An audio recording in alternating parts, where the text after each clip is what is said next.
let's return to federal parliament now and the condolences which continue in both chambers. I want to bring in former Labor Cabinet Minister Joel Fitzgibbon. Joel, this is an historic day as the nation pauses to remember the lives lost in that anti-Semitic terrorist attack. It certainly is, Kieran. You don't see the parliament sitting out of normal schedule very often, but rightly so, more than a month on now. And all of us are still feeling the impact of what happened on December 14, not least, of course, members of the Jewish community and in particular, those who lost loved ones. And as the nation and as the parliament pays tribute and continues the grief, the backdrop remains. The politics of this are fraught in terms of the parliamentary response, Joel, on a few different fronts, not the least of which the belated announcement of the Royal Commission.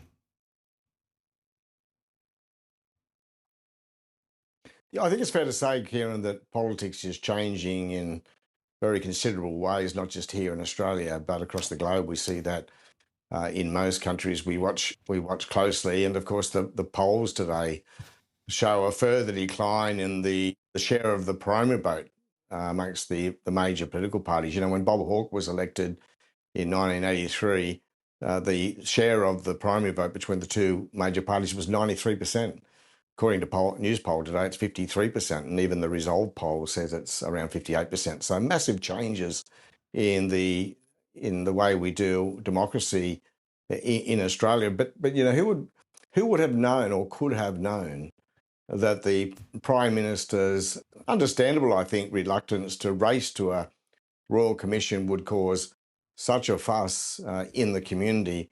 And who could have known that the coalition urging the government to rush back to Parliament with legislation prior to Christmas would now be arguing the legislation is rushed, and that key elements of that bill before the Parliament, including the recommendation of the anti-Semitism envoy, which the opposition called to implement or criticised the government for not implementing, is now being opposed by the opposition. So we live in very, very, very unpredictable times.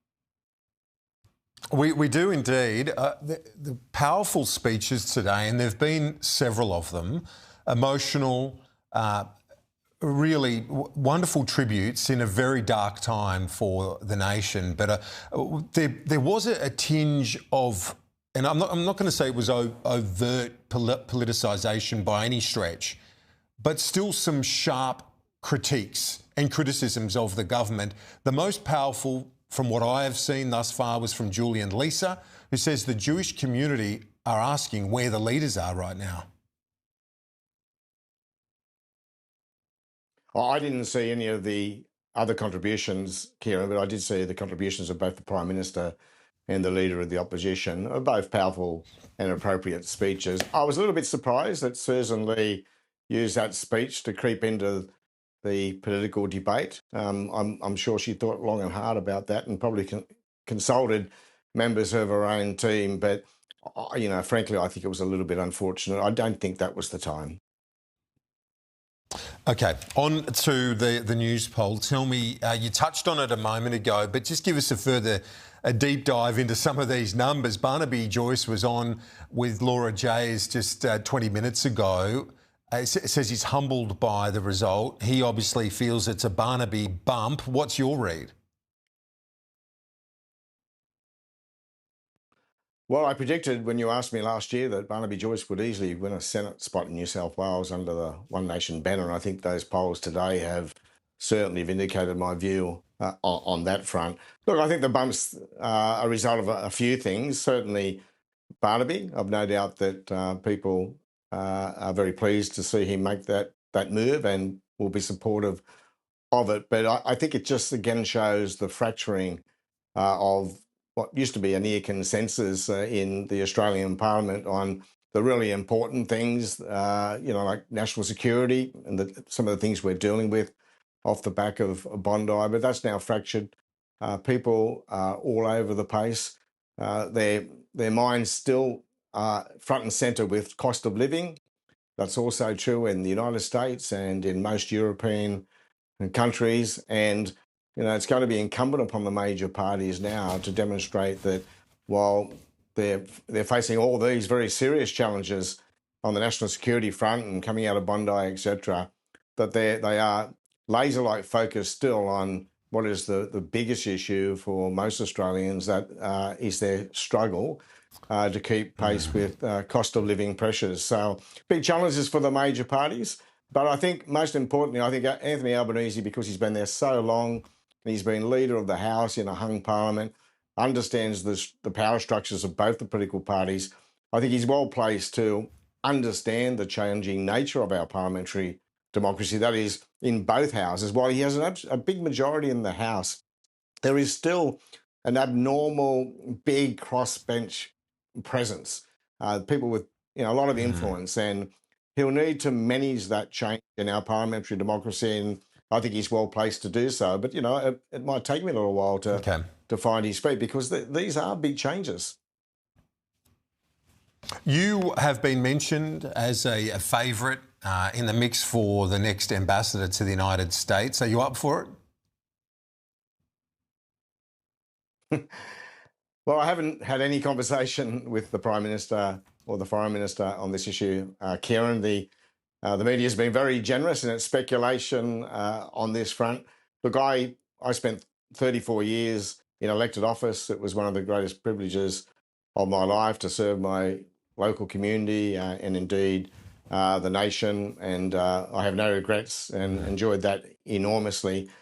Look, if any Prime Minister asked me to serve the nation again in some capacity, of course, I would give that very keen consideration. Of course, I would, but only, and I've had very generous support from people from all political parties, from all levels, from my mates in the pub, right through to former prime ministers. But the thoughts of only two people really matter here, and that one is the Prime Minister and one is the Foreign Minister. And I can think of no two people better placed to make the right decision for Australia at this particular point in our history. But there has been a fair bit of public support. Before I let you go, you mentioned that. You've had obviously a bit of private support too, I would imagine. People encouraging you to consider it. Yeah. Look, people have been very generous, and I've been appreciative of that. But in the end, we all want what is best for the country. This is obviously our most important relationship. We're thinking about this position at a very challenging time, when we see enormous change in the international community and our strategic circumstances. So I'm sure both the Foreign Minister and the Prime Minister will take plenty of time to get to the right decision, and whatever they decide, I'll be supportive of it. As much as I'd be disappointed to lose one of our most popular analysts and political experts, we'd be willing to take one for the team. Of course, the Newsday team willing to take one for the nation if you do get posted. Thank you, Joel. We'll see you next week. Appreciate it.